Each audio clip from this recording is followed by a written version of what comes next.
The 6 Cello Suites by J.S. Bach are pretty much my favorite musical compositions of all time. I was first introduced to them by Tim Hutchins, my flute professor at McGill University. The more I listened to the suites, the more I got from them, and before I knew it, I had completely fallen in love with this music. I listen to the cello suites when I'm traveling, when I'm trying to fall asleep, when I'm stretching before a performance.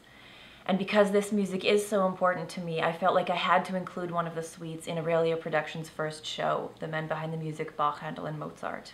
At the time that Bach wrote the 6 cello suites, he was hired by Prince Leopold of Anhalt-Köthen, who was a musician himself. And maybe because he was a musician, he really treated Bach very well. Bach was well paid, and he had a lot of artistic freedom. The prince didn't need a lot of elaborate church music, so Bach was free to write secular music.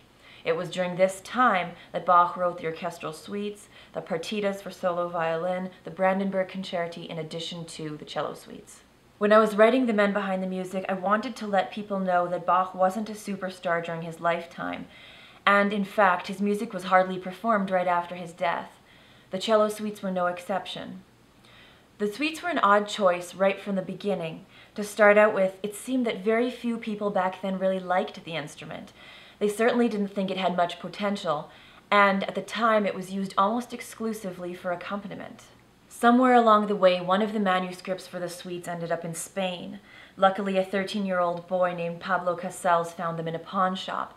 Pablo, of course, would end up being probably the most important cellist of the early 20th century.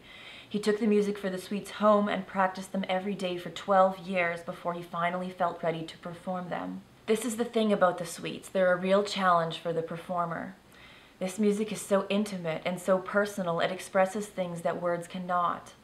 I think there's something really special about a single performer sitting on stage and using these timeless pieces to express him or herself. In my opinion, it's one of the most beautiful things our ear can be exposed to.